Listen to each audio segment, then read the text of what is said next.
Chères auditrices, chers auditeurs, j'ai aujourd'hui le plaisir d'accueillir sur le podcast ma chère Marion Hamaker, qui est une des chasseuses de tête les plus sollicitées dans le secteur du luxe, de l'hôtellerie ou de l'industrie au sens large, et qui vient aujourd'hui partager son expérience et ses petits tuyaux.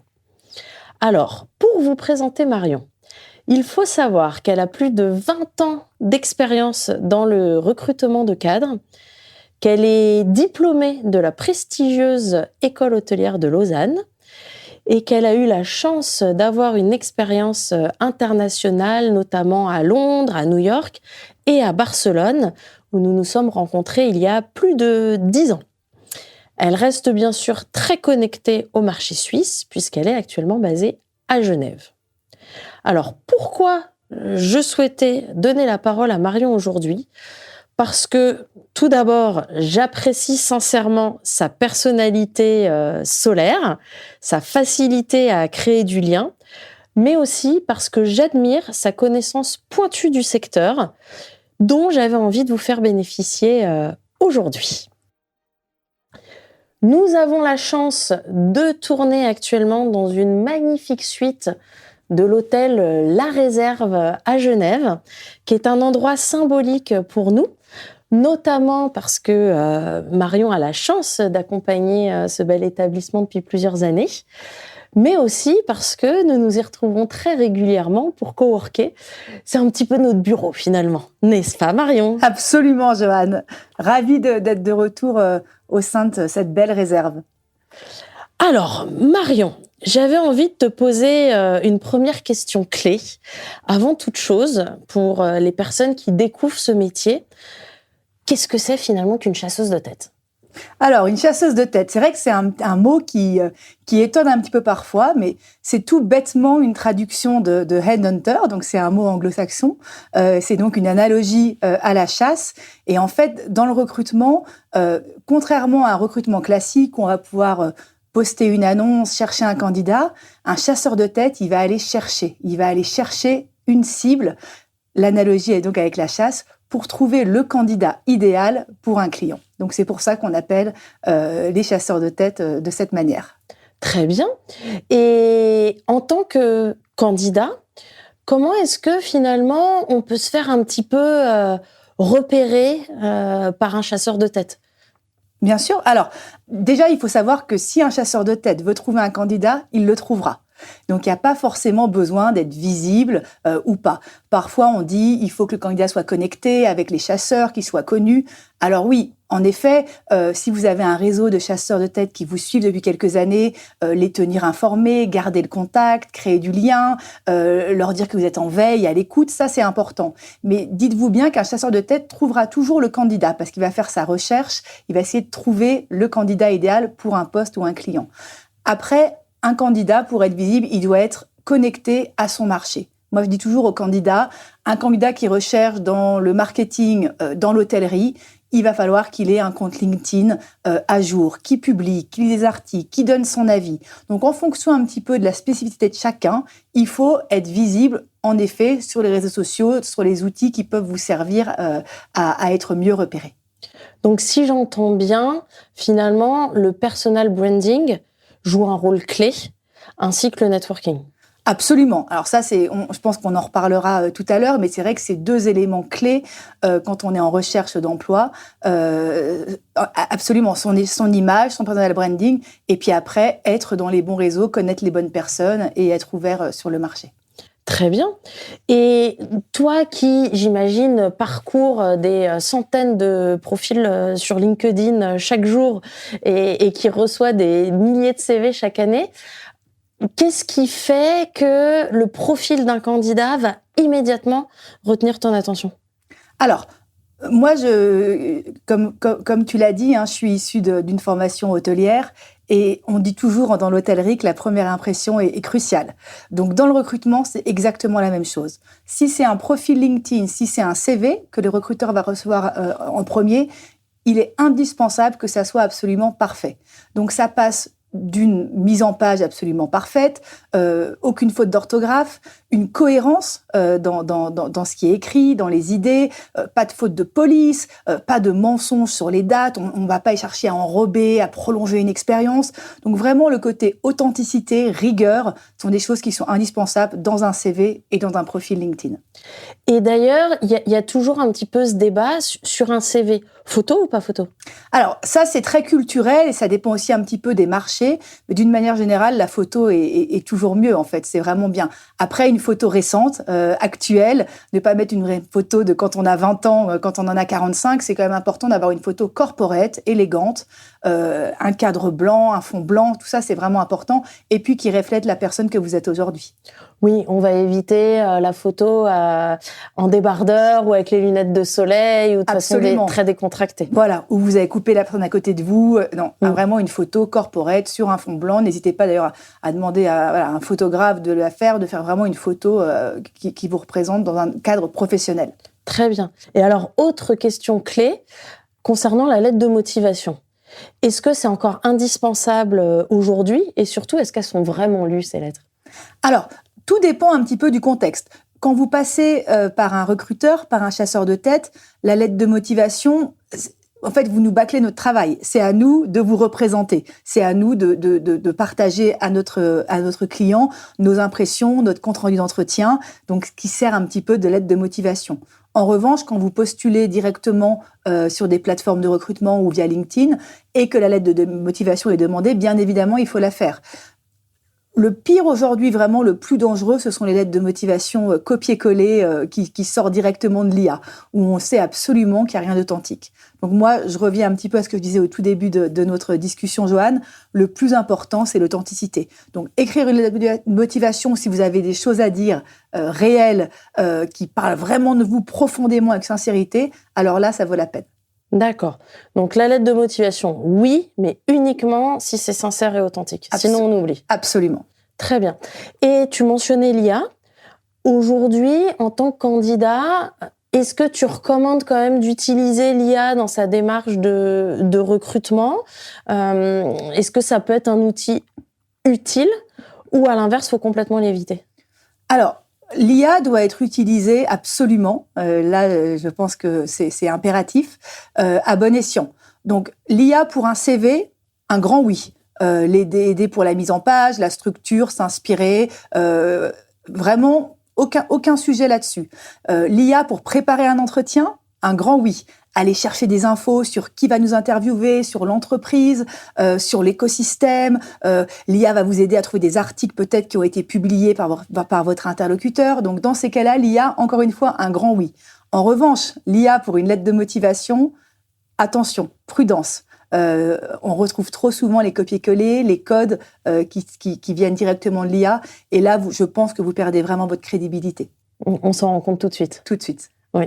En revanche, on s'en rend compte également si un CV n'a pas été peaufiné en termes de visuel ou de contenu. Et à l'inverse, l'IA peut permettre de marquer des points. Absolument.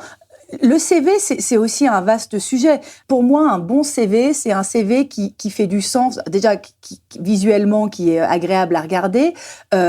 Après, tout dépend un petit peu de la fonction. Un graphiste, on va l'attendre sur un CV forcément un petit peu plus travaillé qu'un CFO. Un financier n'a pas forcément besoin d'avoir un CV qui soit visuellement joli. En revanche, ce que je recherche, moi, dans un CV, c'est du concret. Donc, des résultats précis, de choses, vraiment d'achievement. Ça, c'est la première chose hyper importante. De la rigueur, ce que j'ai dit tout à l'heure. Pas d'erreur de date, de faute d'orthographe, de mise en page.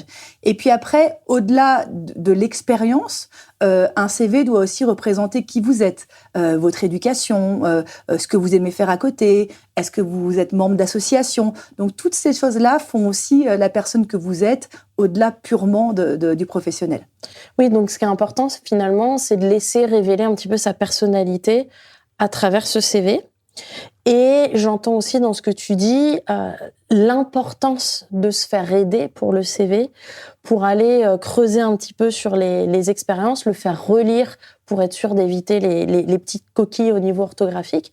Et puis pourquoi pas se faire accompagner aussi sur le point de vue graphique, si c'est pas notre expertise, essayer d'avoir un peu d'aide pour l'embellir et marquer l'attention. Voilà, exactement. L'embellir ou pas, en tout cas le rendre cohérent. Voir aussi, par exemple, la progression, que vous avez été promu régulièrement, que votre poste a évolué dans le temps, pourquoi. Ça, c'est des choses qu'on a envie de voir sur un CV. D'accord.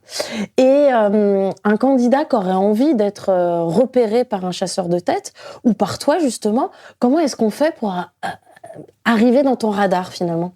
Alors, il y a deux écoles. Il faut savoir qu'un chasseur de tête a une dimension commerciale. Il est engagé par des clients pour trouver un candidat pour une mission. Et donc, il y a cette dimension commerciale, il doit aller au bout de cette mission. Le chasseur de tête aimerait avoir le temps de parler à tous les candidats qu'il sollicite. Moi, personnellement, j'essaye de le faire et je le fais vraiment beaucoup parce que c'est ce qui va nourrir mon réseau, mes connaissances du marché en échangeant sans arrêt avec des candidats. Mais certains chasseurs de tête ne le font pas, ne parlent qu'à des candidats pendant des missions. Donc là, il y a vraiment deux approches différentes. Pour être repéré, je pense qu'en fait, il faut déjà répondre aux sollicitations du chasseur de tête. J'ai énormément de candidats qu'on approche pour des missions et qui prennent pas le temps de répondre ou qui répondent mais qui disent qu'ils veulent même pas échanger. Et ça, je dis toujours, c'est dommage. Répondez aux sollicitations des recruteurs. Si ce n'est 5-10 minutes, prenez le temps d'échanger avec eux. Pourquoi est-ce qu'ils vous ont approché ? Quelle est votre valeur sur le marché ? Pourquoi votre profil peut plaire pour ce poste ou pas ? Et ça, c'est toujours très important pour vous en tant que candidat et pour nous en tant que chasseurs, parce qu'après, c'est comme ça également qu'on élargit notre base de données et notre réseau.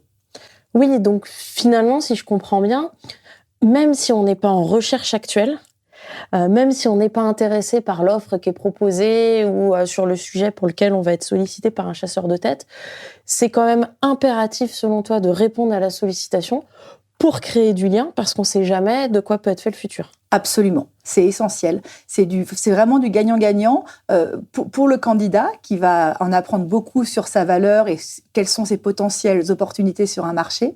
Et puis pour le recruteur qui va pouvoir aussi comprendre qu'est-ce qui va motiver ce candidat à ce poste, qu'est-ce qui le ferait bouger, etc. Et quand on veut contacter un chasseur de tête, est-ce qu'il vaut mieux faire une recherche sur Internet, trouver le numéro de téléphone, essayer d'appeler le cabinet ? Est-ce qu'il vaut mieux envoyer un email ? Ou est-ce qu'aujourd'hui, c'est rentré dans les mœurs d'aller envoyer un petit message sur LinkedIn ? Alors, tout dépend, encore une fois, c'est très personnel. Hein, ça dépend à la fois peut-être du cabinet ou du consultant. Être sollicité par LinkedIn, c'est très intense. Il y a énormément de sollicitations par LinkedIn. Je pense que je reçois, une 60aine de messages sur LinkedIn par jour. C'est énorme. C'est 60 beaucoup, par jour. Beaucoup. Donc, c'est compliqué de répondre à tout le monde. Je reçois beaucoup de messages de candidats. Est-ce qu'on pourrait prendre un quart d'heure pour échanger ? Est-ce qu'on peut se rencontrer ? J'aimerais pouvoir dire oui à tout le monde, mais malheureusement, j'ai cette urgence commerciale, donc je ne peux pas répondre à tout le monde. En revanche, dès que j'ai un petit peu de temps ou dès qu'il y a des profils que, par exemple, que je sais qui peuvent intéresser mes clients, là, vraiment prendre le temps de rencontrer ces candidats, on le fait vraiment volontiers. Mais il n'y a pas vraiment de règle. En tout cas, la plupart des cabinets ont des bases de données de candidats. Vous pouvez déposer votre candidature en ligne. Sinon, être référé. Moi, j'accepte. Je reçois énormément de candidats parce qu'ils sont référés par des candidats que j'ai placés, par des clients. Et ça, je le fais aussi vraiment volontiers. Donc, il n'y a pas de règle unanime au métier. C'est comme tout, c'est de l'humain. Donc, tout dépend un peu de l'approche et du temps de chacun. Très bien, merci. Donc, suite à la première sélection du candidat, forcément, on arrive à l'étape de l'entretien d'embauche, l'entretien de contact. Qu'est-ce qui te plaît vraiment comme attitude, comme comportement au niveau des candidats ? Alors, ça, c'est une bonne question, Joanne. Au-delà des compétences techniques dont on va forcément discuter avec le candidat, moi, ce qui m'impressionne toujours, c'est la capacité du candidat à bien se connaître, à expliquer, à parler de son expérience de manière vraiment cohérente, sans nous perdre. Le candidat qui déroule son CV depuis son diplôme, sa première expérience, qui déroule le stage, sans aucune flamme, ça, moi, ça me perd tout de suite. Moi, ce que je veux, c'est du concret. Je veux de l'exemple, du concret. Ce poste-là, voilà ce que j'ai appris, voilà pourquoi j'ai progressé, voilà ce qui s'est passé, voilà mes achievements. Ça, c'est les choses les plus importantes. Encore une fois, l'authenticité et le fait d'être vraiment concret. surtout ne déroulez pas votre parcours. Vous allez nous perdre et c'est pas du tout ça qui va nous importer. C'est soporifique au possible. Exactement. On est d'accord. Après, quelqu'un qui nous fait tout depuis ses études jusqu'à la dernière expérience et quelqu'un qui nous décrit son CV.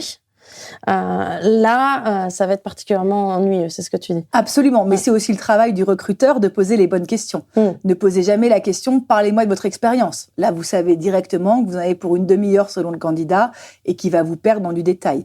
Donc, posez des questions un peu plus cohérentes. Après, moi, je pose toujours les questions vraiment sur la fin d'un poste, pourquoi, qu'est-ce qu'ils sont allés chercher ailleurs? Est-ce que c'était pour grandir, pour être nourris? Est-ce que c'était un contexte qui leur convenait pas? Quel type de management leur allait? Qu'est-ce qu'il leur faut pour réussir? Donc, aller creuser un petit peu ça, je pense que c'est aussi important. Donc, en tant que candidat, il faut plutôt se préparer à ce genre de questions. Donc, d'être capable de donner des exemples concrets de ce qu'on a fait, de ce qui nous épanouit, de ce qui nous a plu dans un poste. Donc, si j'entends dans ce que tu dis, le principal, c'est d'aller expliquer ce qu'on a appris de ces expériences, ce qu'on a pu apporter lors de ces différentes missions et quelle est notre valeur ajoutée. Exactement. Et surtout du concret et de l'exemple. C'est très important en entretien d'être capable de développer une expérience par un exemple concret de ce que vous avez pu faire comme succès et d'ailleurs comme échec. J'aime beaucoup en entretien les candidats qui sont capables de parler des défis qu'ils ont dû relever. Ça, c'est aussi très important, très appréciable. Finalement, l'idée, c'est de réussir à se différencier un petit peu de tous les autres candidats en personnalisant beaucoup son discours. Et une fois de plus, on en revient à cette notion d'authenticité. Absolument. Authenticité, concret, exemple, tout ça, c'est très important. Et en parlant d'exemple, justement, est-ce que tu en as un d'un candidat, ou d'une candidate d'ailleurs, qui récemment t'aurait particulièrement marqué ? Alors, la difficulté, en tout cas, je ne veux pas généraliser. Sans nommer, hein, bien évidemment. Bien sûr. La difficulté pour les recruteurs, c'est de rester impartial, en fait. Parfois, on approche un candidat pour un poste, on voit le CV, on se dit « j'ai mon candidat, c'est le candidat parfait ». Et donc, ce qui est le plus important, c'est de réussir à sortir un peu de cette première impression qu'on s'est faite avant même d'avoir rencontré le candidat, de rester impartial et d'aller creuser un petit peu les choses. Et c'est là où j'ai été parfois bluffée par des candidats, justement au sens inverse, que je recevais en me disant « ça va pas forcément coller, il manque ça, il n'a pas fait ça ». Et finalement, l'entendre parler, le candidat qui se connaît très bien, qui est capable de se vendre, de donner du concret dont on parlait, c'est ça, je pense, mes meilleures expériences de recrutement. Donc, pour récapituler, l'importance, c'est de le préparer finalement, son entretien. Absolument. Et comment est-ce qu'on se prépare au mieux à un entretien ? Alors, moi, je dis toujours aux candidats que j'accompagne, faites votre homework, faites vos devoirs, allez glaner toutes les infos sur l'entreprise. Le plus important, c'est ça.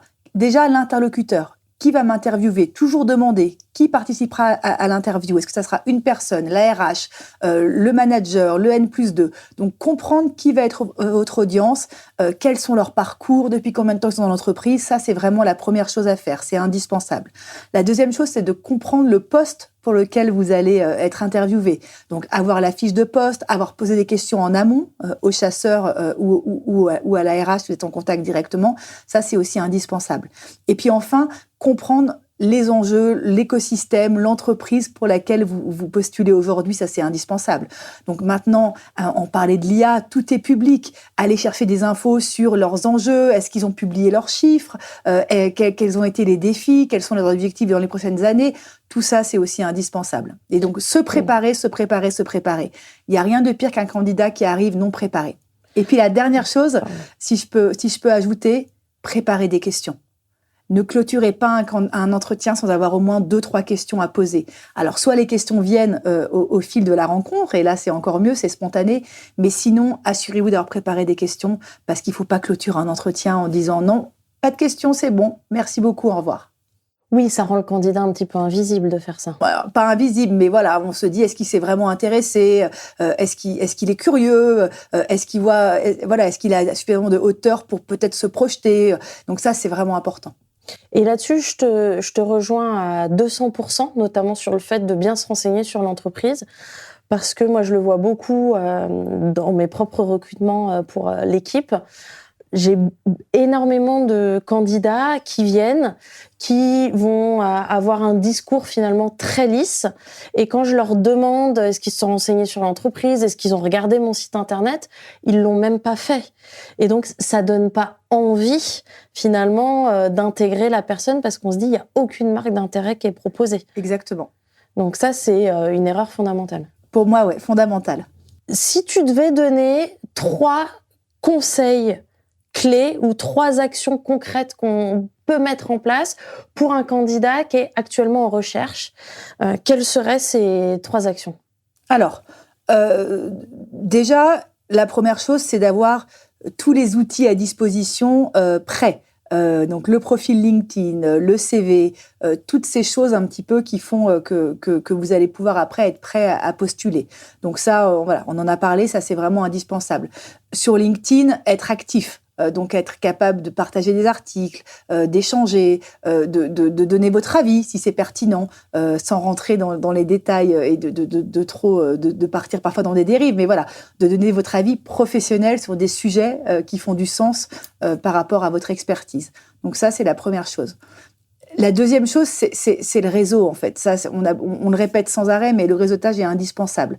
Donc, être au courant, connaître les bonnes personnes, parler aux bonnes personnes, demander à être introduit, ne pas hésiter à approcher quelqu'un qui vous inspire, une boîte pour laquelle vous aimeriez travailler. Donc, ça, c'est aussi important. Donc, vraiment, le côté réseautage un petit peu commercial, mais oser... Parfois, quand on est en recherche d'emploi, on doute, on manque un peu de confiance en soi. Mais n'oubliez pas que vous êtes expert, que vous avez une valeur, que vous avez des choses à apporter à une entreprise. Donc, soyez sûr de vous, n'ayez pas peur d'aller vous vendre et d'être un petit peu dans une démarche un petit peu commerciale. Donc ça, c'est vraiment la deuxième chose. Et puis, la troisième chose, moi, je pense, c'est d'être expert dans votre domaine, dans votre secteur, dans votre métier, donc de se nourrir d'informations, d'articles, de podcasts. Ça, c'est vraiment indispensable pour arriver le jour où vous avez un entretien, être vraiment prêt, voilà, être capable de parler des tendances, d'un marché, de ce qui se fait. Ça, c'est aussi pour moi clé. Donc, si je récapitule, les 3 actions concrètes, ce serait travailler son personal branding, activer son networking, et se former, se nourrir pour se développer. Exactement.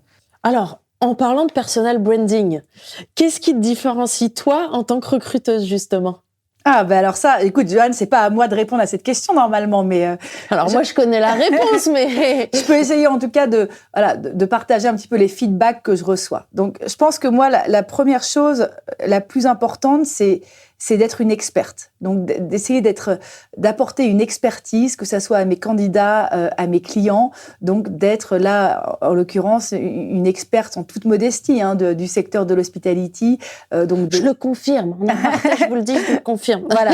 Donc ça me permet, moi, voilà, de conseiller, d'écouter, de conseiller aussi bien mes clients que mes candidats. Donc ça passe par la lecture, par les échanges, par voilà, se tenir au courant de l'actualité. Donc ça, c'est vraiment la première chose, l'expertise. Ensuite, je pense que, si on peut dire marque de fabrique, mais ta touche personnelle. Ma touche personnelle, c'est que je porte autant d'attention aux clients qu'aux candidats. Et ça doit venir également de mon background d'hôtellerie, voilà, le client, le service client. Et donc, le candidat est aussi important que le client. Et ça, c'est malheureusement pas forcément toujours le cas dans le recrutement. On traite très, très bien les clients et parfois un petit peu moins les candidats. Or, moi, vraiment, il n'y a aucune différence entre les deux. Et ça, je pense que c'est un feedback qu'on me fait, que je reçois régulièrement des deux parties. C'est cette chose-là, c'est ce feedback-là. Et puis, si je peux rajouter, et c'est ce qui m'a plu chez toi la première fois qu'on s'est rencontrés, c'est ta capacité à nouer du lien très rapidement. Et je pense que tout de suite, tu arrives à connecter avec les personnes, à t'intéresser à qui ils sont. Et c'est, selon moi, ce qui fait vraiment ton point fort. Et c'est pour ça, d'ailleurs, que on t'avait choisi pour être notre partenaire. Parce que alors, on en parle toujours de l'humain, c'est un petit peu galvaudé. Mais tu as vraiment cette capacité tout de suite à t'intéresser à l'individu et pas seulement au CV, au parcours. Oui, alors merci Joanne. C'est vrai qu'en tout cas, c'est pour moi quelque chose de très facile de m'intéresser, tu disais de nouer, de tisser des liens. C'est des choses que je fais de manière très spontanée et vraiment de manière très généreuse. Je confirme, je vous l'assure. Alors j'en arrive à mes questions un petit peu signature.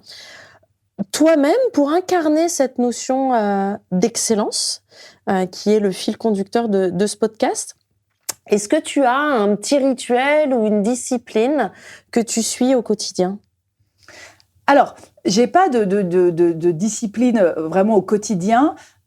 Déjà, la première chose dans la recherche de l'excellence, qui est le fil de ton podcast, c'est aussi d'être un petit peu honnête avec soi-même et de parfois accepter qu'il y a des jours un peu moins bons que d'autres et de chercher l'excellence, certes, mais surtout dans le sens d'aller chercher la difficulté, aller chercher l'effort, ne pas se contenter de la voie facile. Plutôt dans ce sens-là. Ça, c'est vrai que c'est quelque chose que j'essaye d'appliquer. De sortir de sa zone de confort, finalement. Exactement. Et concrètement, ça se traduit par quoi ? Alors, ça se traduit par aller chercher la difficulté, pas forcément... on a un candidat, on n'est pas convaincu, aller en chercher un deuxième, aller challenger un client. Vous voyez, je veux toujours chercher un petit peu à challenger le statu quo. Ça, je pense que c'est important. La deuxième chose... Le recrutement, c'est un métier qui est difficile dans le sens, ce sont les montagnes russes. Vous avez des bonnes nouvelles, une mauvaise nouvelle, un candidat en shortlist, finalement qui refuse l'offre, le client change d'avis. Donc, il y a cette espèce d'ascenseur émotionnel qui est parfois vraiment compliqué. Et donc, je pense que le plus important, c'est de réussir à prendre du recul et puis à très vite se relever. Ça, c'est indispensable. Une mauvaise nouvelle, un échec, c'est pas grave. On comprend, on essaie de comprendre pourquoi, et puis tout de suite, on se relève. Et puis enfin, ce que tu disais tout à l'heure, et je te remercie, c'est moi, je suis quelqu'un de très positif. Donc de toujours y aller avec beaucoup d'entrain, beaucoup de passion, le sourire aux lèvres, et ça, ce côté vraiment, voir les choses du bon côté sans arrêt, ça, c'est aussi, je pense, mon mantra, si on peut le dire. Très bien. Tu mentionnais, je peux pas m'empêcher quand même d'aller tirer cette petite ficelle. Tu disais, t'es quelqu'un de positif et d'enthousiasme, mais de temps en temps, il y a des petits coups durs, il y a des mauvaises nouvelles, il y a des baisses d'énergie, et ça, on n'en parle pas assez, je trouve. Le fait d'accepter que ça peut être parfois les montagnes russes. Comment tu fais quand tu sens qu'il y a une journée ou une semaine qui s'annonce un petit peu plus difficile, que t'as moins envie ? Est-ce que tu te dis, j'y vais quand même, je me bats et puis ça va venir tout seul ? Ou est-ce que tu te dis, là, je rentre dans ma bulle et j'attends que ça passe ? Alors moi, je rentre rarement dans une bulle. Je suis plutôt ouverte au collectif, aux échanges sans arrêt. Mais en fait, il faut aller chercher l'équilibre qui nous fait du bien. Donc moi j'ai la chance d'avoir une famille, d'avoir des amis, de faire du sport, de sortir. Donc voilà, trouver un bon équilibre entre tout ça, c'est indispensable. Et puis surtout accepter que tout ne soit pas parfait. Donc on va avoir un jour une mauvaise nouvelle, en effet, au travail. Le lendemain, une très bonne personnelle. Et puis voilà, se dire que c'est aussi le cycle de la vie. Puis je crois savoir que quand ça va pas, mais même quand ça va, tu te jettes dans le lac. C'est bien ça ? Absolument, je me jette dans le lac, exactement, ça c'est... Quelle que soit la température, moi je t'admire pour ça, j'y mets pas un orteil. Mais ça, encore une fois, c'est avec un groupe d'amis très chers, on a ce petit rituel où on se baigne tout au long de l'année, et donc c'est aussi un moment finalement, au-delà de l'exercice, qui n'est pas si difficile que ça, on pense que c'est difficile, mais en fait on s'y fait très bien, le corps s'y fait très vite, c'est surtout un moment de partage et d'amitié. Marion, un immense merci pour ton partage et les outils concrets dont j'espère vous allez pouvoir en bénéficier et surtout que vous allez appliquer, même si vous n'êtes pas en recherche. Je crois que c'est le message clé de ton discours, c'est que même quand on n'est pas en recherche, c'est important de continuer à activer son réseau, à être à l'écoute et surtout à travailler son personal branding. Exactement, Joanne, tu as très bien résumé. Ne pas perdre une occasion de discuter avec un recruteur, rester très connecté à son réseau, à son expertise, à son marché, tout ça, c'est indispensable. Parfait. Merci Marion. Merci Joanne. Un immense merci pour votre écoute lors de cet épisode. À présent, une réflexion s'offre à vous. Qu'allez-vous mettre en place dès aujourd'hui pour incarner l'excellence dans votre quotidien ? Si cet épisode vous a inspiré, je vous invite à le partager ou à déposer quelques étoiles sur votre plateforme d'écoute préférée. Au plaisir de vous retrouver prochainement sur le chemin de l'excellence, je vous souhaite une merveilleuse journée ou soirée.